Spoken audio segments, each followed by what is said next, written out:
Bonjour à toutes et tous et bienvenue sur TierArt Création. Nous allons voir dans ce tutoriel comment utiliser au mieux les brosses de Photoshop. Alors quand je parle des brosses, je vais surtout parler des brosses à motifs, c'est-à-dire les brosses réalisées à partir de photos échantillonnées. Alors je m'explique. On va trouver dans les brosses de Photoshop les brosses ordinaires qui vont nous permettre de peindre, dessiner. On trouve ensuite une collection de brosses qui vont nous permettre de faire du natural media, c'est-à-dire avec des effets qui vont nous permettre de nous rapprocher au plus près de ce qu'on pourrait faire dans la réalité avec de vrais pinceaux sur du papier et de la toile. Donc on trouve des pinceaux, des crayons, des aérographes, voilà, toutes sortes de choses bien sympas. On trouve ensuite des brosses qu'on fabrique avec les outils ordinaires pour certains effets. Et ensuite, on trouve les brosses réalisées à partir de photos. Donc dans Photoshop, il y en a quelques-unes. On a des feuilles. On pourra en trouver d'autres, je pense, ici dans la collection de brosses par défaut. Et puis toutes celles qu'on va aller chercher sur le net, sur les sites spécialisés qui mettent à disposition toutes sortes de brosses, parfois payantes, parfois gratuites. À vous de voir les licences, et où on va trouver des brosses pour des objets, pour des bâtiments, des personnages, des animaux, des végétaux, des nuages, tout ça. Enfin, absolument tout ce qu'on pourrait imaginer peut être réalisé à partir... si la photo existe, la brosse peut exister. Voilà, alors comment utiliser au mieux ces brosses? Si admettons je prends la brosse nuage, voilà, je clique, voilà, j'ai nuage, bon là ça ressemble plus à de la fumée, donc je vais activer un petit fond que j'ai déjà préparé, je vais par contre changer ma couleur, on va aller chercher un léger gris, parce que les nuages sont pas franchement blancs, comme ça, et je vais tamponner, je vais aller en chercher un autre, voilà, je fais mes nuages sur mon ciel, c'est convaincant. On est dans des choses, les nuages, à part si on voulait faire quelques effets, mais là ça fonctionne. On pourrait le faire aussi avec de l'eau. Voilà, hop, une éclaboussure d'eau, ça fonctionne aussi. Par contre, sur d'autres choses, comme admettons les végétaux, ça va pas être la même chose.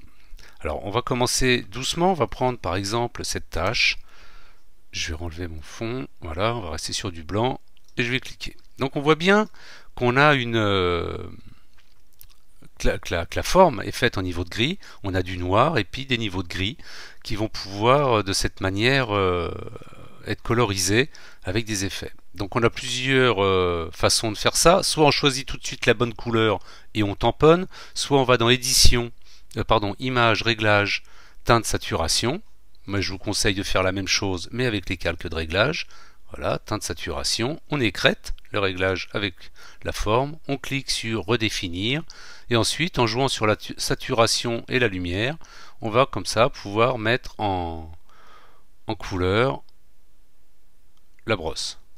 Donc dans le cas présent, voilà, j'ai fait une tache de sang, si je change de couleur, ça devient une tache de peinture, on est d'accord. Voilà. Comme ceci. Allez. Donc on a vu qu'on pouvait coloriser nos brosses de cette façon-là.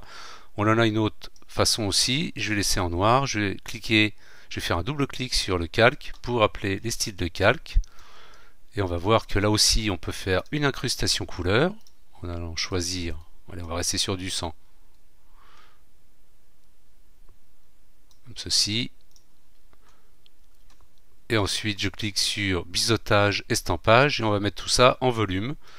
Donc je vais choisir l'angle, voilà comme ceci, le décalage, donner du volume. Et là on voit bien que, vous voyez, on s'aperçoit bien avec ce type d'effet que la forme n'était pas franchement noire, qu'il y avait quand même quelques nuances qu'on ne voyait pas forcément.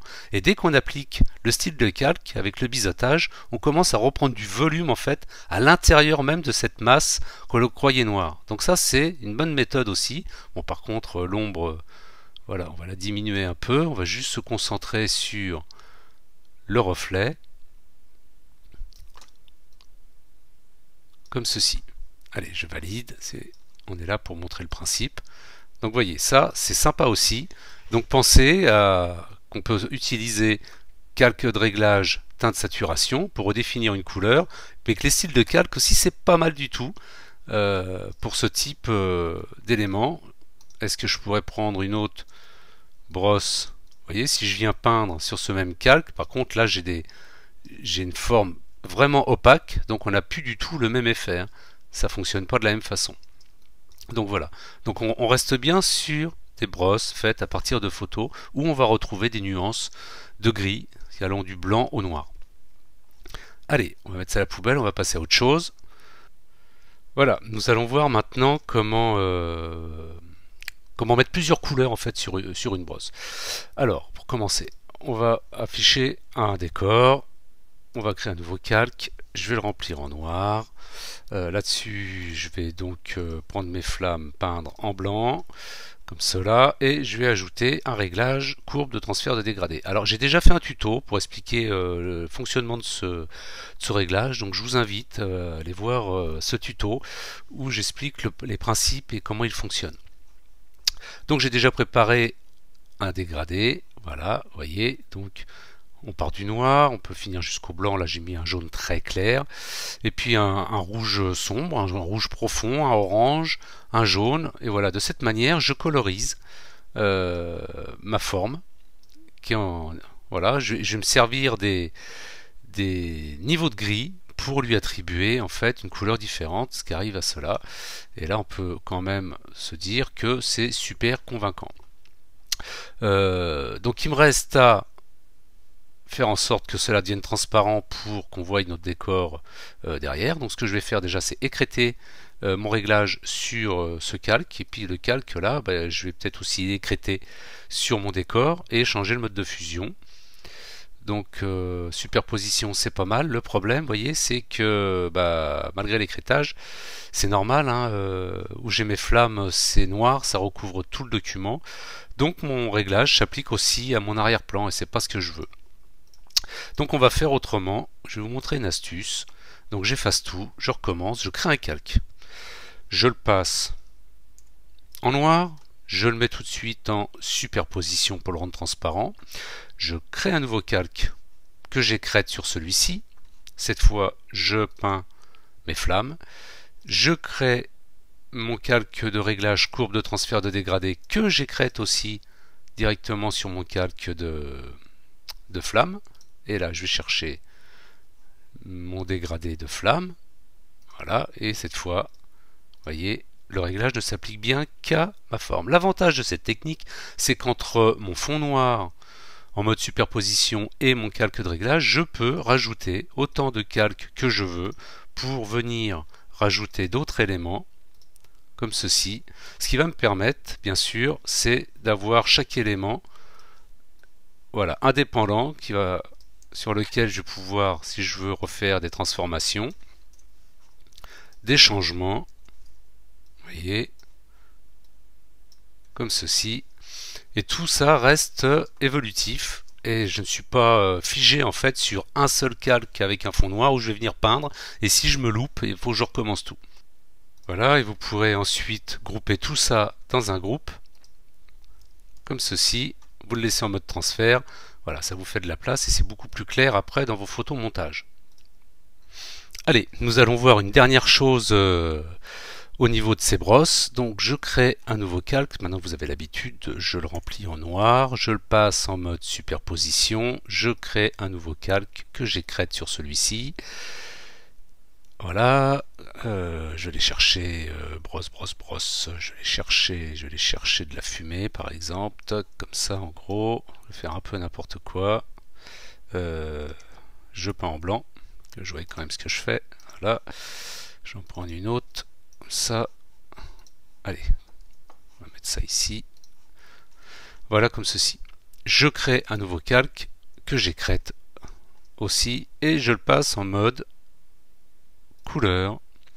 Et je vais comme ça pouvoir directement peindre sur ce calque pour donner des effets juste à ma brosse sur ces niveaux de transparence. Donc je vais chercher quelques couleurs et je vais peindre comme ça. Je vais pouvoir faire des effets, faire des choses vraiment très personnelles en peignant à la main. Voilà, des choses que un réglage ne pourrait pas faire, dans la mesure où je veux précisément mettre des couleurs à des endroits bien précis. Voilà, comme ceci.